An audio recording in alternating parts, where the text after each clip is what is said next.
ছাত্ৰ-ছাত্ৰীসকল, তোমালোক সকলোকে স্বাগতম জনাই আজিৰ পাঠদান অনুষ্ঠানটি আৰম্ভ কৰিবলৈ লৈছোঁ।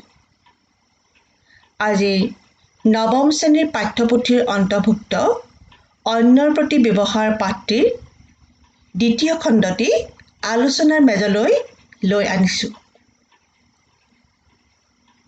এতিয়া আমি আহোঁ এই দ্বিতীয় খণ্ডটিৰ বিষয়ে সবিশেষ আলোচনা কৰিবলৈ। এয়া দ্বিতীয় খণ্ডৰ প্ৰথম পাঠৰ বৰ্ণনা।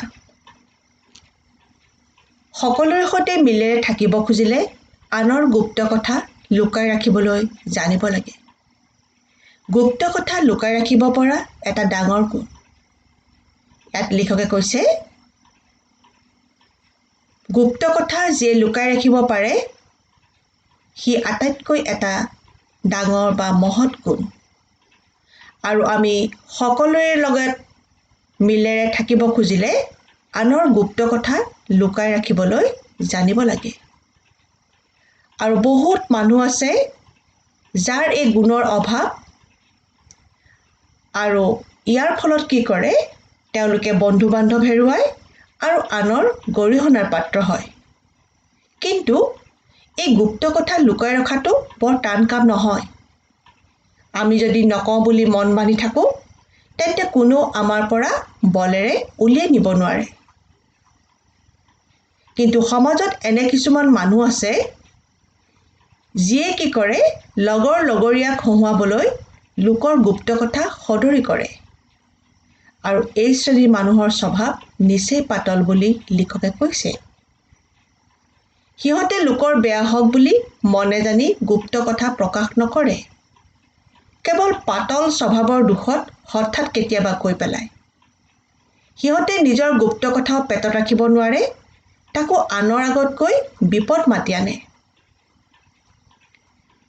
গুপ্ত কথা লোকৰে হওক বা নিজৰে হওক, সদায় লুকাই ৰখা উচিত।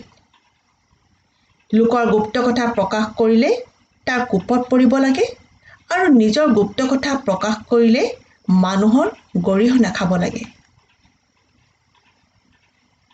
দুৰাচাৰ বা খিয়লীয়া মানুহৰ আগত নিজৰ গুপ্ত কথা ভাঙি ক'লে ভৱিষ্যতে হিংসা কৰিবলৈ সুচল কৰি দিয়া হয়। লোকৰ গুপ্ত কথা সম্বন্ধে আৰু বিবেচনা কৰা উচিত যে যি মানুহে তোমাৰ আগত তাৰ গুপ্ত কথা ভাঙি কয়, তুমি সেই কথা সদায় বিশ্বাস ৰাখিবা বুলি আশা কৰে। তেনেস্থলত কথাটো পঢ়ি কৰি সমাজত তাক হাঁহিয়াত কৰাৰ কোনোমতে যুগুত নহয়। তেনে কৰিলে বিশ্বাসঘাতকতা কৰা হয়। তাৰমানে কৈছে, আনৰ গোপন কথাক গোপনভাৱে থাকিবলৈ দিয়া উচিত। কোনোবাই বিশ্বাস কৰি কোৱা গুপ্ত কথাক আনৰ আগত প্ৰকাশ কৰি বিশ্বাসঘাতকতা কৰিব নাপায়। যি কথা প্ৰকাশ কৰিলে দুজনৰ মাজত কণ্ডল লাগিব পাৰে, তেনে কথাও আমি অতি সাৱধানে লুকুৱাই ৰাখিব লাগে। এনেদৰে গুপ্ত কথা লুকাই ৰাখিব পাৰিলে সকলোৰে সজাতি হ'ব পাৰি। যি মানুহে পেটত কথা ৰাখিব নোৱাৰে, সি আনৰ গুপ্ত কথা শুনিবলৈ হেঁপাহ কৰাটো উচিত নহয়। আৰু আনে ক'ব খুজিলেও শুনিবলৈ তেওঁ মান্তি হোৱাটো অনুচিত। তেনেহ'লে আমি এই প্ৰথম পাঠৰ বৰ্ণনাৰ পৰা কি শিকিলোঁ, পুনৰ এবাৰ চমুকৈ আলোচনা কৰি লওঁ আহা। ইয়াত কৈছে, আনৰ গুপ্ত কথা লুকাই ৰাখিব পৰা এটা ডাঙৰ গুণ। যি মানুহে পেটত কথা ৰাখিব নোৱাৰে, সি আনৰ কথা শুনা উচিত নহয়। আনে ক'ব খুজিলেও শুনিবলৈ মান্তি হোৱা তেওঁ অনুচিত। আনৰ গুপ্ত কথা প্ৰকাশ কৰিলে তাৰ কোপত পৰিব লাগে। নিজৰ গুপ্ত কথা প্ৰকাশ কৰিলে মানুহে গৰিহণা খাব লাগে। এতিয়া আমি আহোঁ দ্বিতীয় পাঠৰ বৰ্ণনালৈ। লোকৰ কথা খুচৰি ফুৰা বহুত মানুহৰ স্বভাৱ। কিন্তু তাৰ পৰা কাৰো কোনো উপকাৰ নহয়। যি আনৰ দুখ বিচাৰি ফুৰে, সি তাৰ নিজ আশয়ৰ চিনাকি দিয়ে, আৰু যাৰ দুখ বিচাৰে তাৰ কোপত পৰে। এতেকে সততে আনৰ দুখৰ ভাগ এৰি দি গুণৰ ভাগ ধৰাটোৱেই শ্ৰেয়। কোনো মানুহৰ বিষয়ে কথা ক'ব লাগিলে তাৰ যি গুণ আছে তাকহে কোৱাটো উচিত, নাইবা মুঠেই একো নোকোৱাও ভাল। যি মানুহে যি কথা শুনিবলৈ ভাল নাপায় সেই কথা তাৰ আগত কোৱা উচিত নহয়।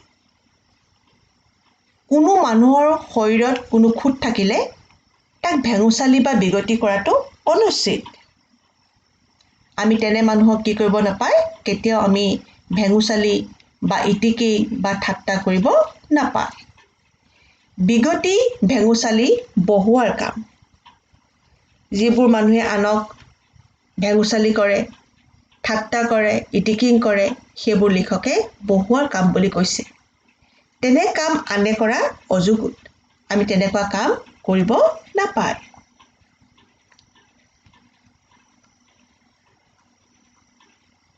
সকলোৰে সৈতে গহীন হৈ চলাই ভাল, কিয়নো গহীনালীৰ লগত উপলুঙালীৰ বা পাতলালীৰ থাকিব নোৱাৰে। ইয়াত কৈছে আমি সদায় গহীন গম্ভীৰকৈ থাকিব লাগে, আৰু এনেকুৱাকৈ থাকিলে কি নহয়, উপলুঙালী বা পাতলালী থাকিব নোৱাৰে।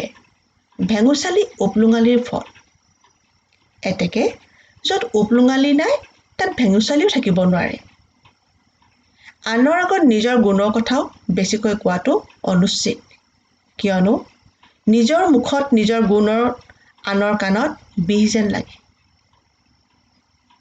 ইয়াত কৈছে বিশেষ প্ৰয়োজন নাথাকিলে আনৰ আগত আমি নিজৰ কথা সৰহকৈ ক'ব নালাগে, কাৰণ নিজৰ গুণ নিজে বখানিলে সেই গুণৰ গৌৰৱ নাথাকে, আৰু নিজৰ মুখত নিজৰ গুণৰ কথা আনৰ কাণত বিহ যেন লগা হয়।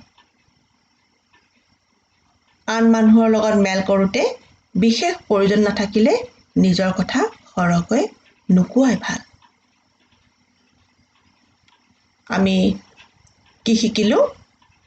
ইয়াত কৈছে এনে শ্ৰেণীৰ লোকক পাতল স্বভাৱৰ লোক বোলা হয়। কোন শ্ৰেণীৰ লোকক? যি শ্ৰেণীৰ লোকে আনৰ গুপ্ত কথা কৈ ফুৰে। লোকৰ দুখ বিচাৰি ফুৰাটো ব্যক্তিত্বৰ পৰিপন্থী কথা। মানুহে আত্মসমালোচনা কৰাহে উচিত। লোকৰ অনাহক সমালোচনাই নিজৰ ব্যক্তিত্বহে ম্লান কৰে। মানুহৰ গুণখিনিহে অনুকৰণ কৰাটো উচিত। নিজৰ গুণৰ কথা অধিক নোকোৱাই শ্ৰেয়। ভেঙুচালি উপলুঙালীৰ ফল। তেনেহ'লে এতিয়া আমি এই পাঠটিৰ শেষ পৃষ্ঠাটো তৃতীয় বৰ্ণনাটো আমি আলোচনালৈ আহোঁ। ইয়াত লিখকে কৈছে পৃথিৱীত নানা ৰকমৰ মানুহ আছে। কোনো সাধু, কোনো চোৰ, কোনো সৎ, কোনো সৰল। সৎ মানে হৈছে প্ৰবঞ্চক, চিটাৰ। কিন্তু কোনটো কোন ভিতৰ তাক দেখিলেই চিনিব নোৱাৰি, কাৰণ বহুত চোৰেও আনক চলিবলৈ সাধুৰ ভাও ধৰে। এতেকে অচিনাকি মানুহক পোনপ্ৰথমে বিশ্বাস কৰাটো একেবাৰে আমি অনুচিত।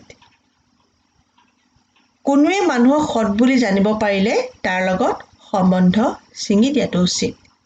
যেতিয়া আমি গম পাওঁ যে এজন মানুহ অত্যন্ত চতুৰ, প্ৰবঞ্চক প্ৰকৃতিৰ, তেনে মানুহক আমি সম্বন্ধ ছিঙি পেলাব লাগে। সঠৰ লগত সম্বন্ধ ৰাখিলে সঠতাক প্ৰশ্ৰয় দিয়া হয়।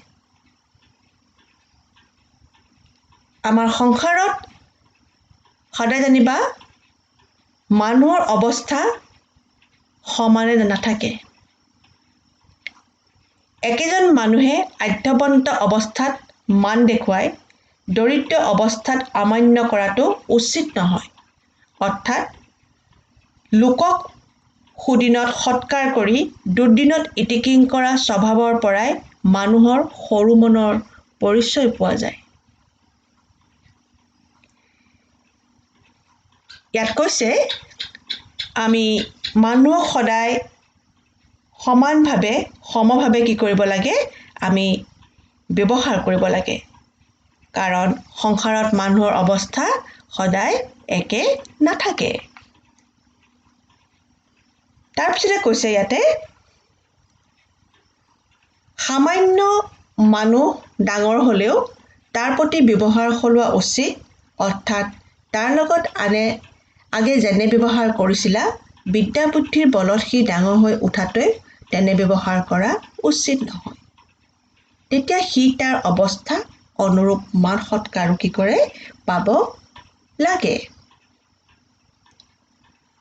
কোনো মানুহে মান্যৱন্ত লোকক অমান্য কৰিলে পুৰুষালী কৰা যেন পায় সেই দেখি চল পালে অমান্য কৰিবলৈ নেৰে কিন্তু সিহঁতে ভাবি নাচায় যে মান্যৱন্তক অমান্য কৰি তাৰ মূল্য কমাব নোৱাৰি সোণৰ জেউতি অমান্য কৰিলে নকমে ইয়াত এইটোৱে কৈছে যে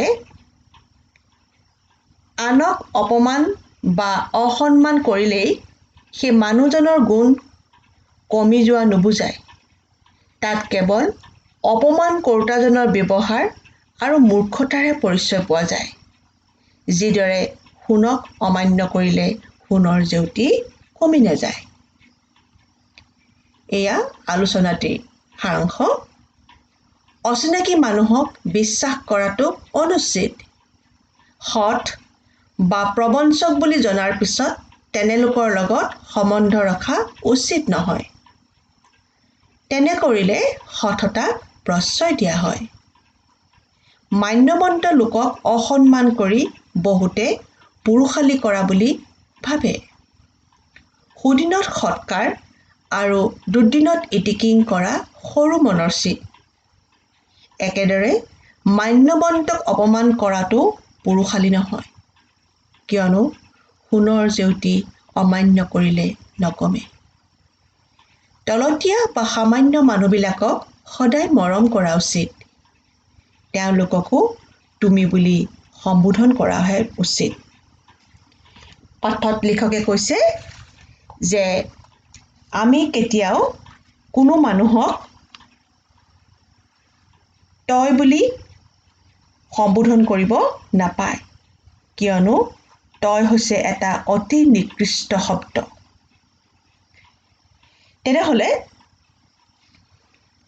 ছাত্ৰ-ছাত্ৰীসকল তোমালোকে এই পাঠটিৰ পৰা সৎ ব্যৱহাৰ আচৰণ মাত কথা আদিৰ বিষয়ে কিছু পৰিমাণে শিকিব পাৰিলা ইয়াত লিখকে কৈছে যে সৎগুণৰ কৰ্ষণ বা অনুশীলনে ব্যক্তিত্ব বিকাশত অৰিহণা যোগায় এজন মানুহৰ মাত কথা আচাৰ ব্যৱহাৰত ব্যক্তিগৰাকীৰ চৰিত্ৰৰ বিভিন্ন দিশ প্ৰতিফলিত হয় জীৱনৰ বাটত আগুৱাই যাওঁতে সততা নিষ্ঠা বিনয় জ্যেষ্ঠজনৰ অভিজ্ঞতা শাস্ত্ৰবাক্য আদিয়ে সাৰথীৰ কাম কৰে চৰিত্ৰ গঠনত পাঠটিয়ে তোমালোকক বিশেষকৈ ছাত্ৰ-ছাত্ৰীসকলক বিশেষভাৱে সহায় কৰিব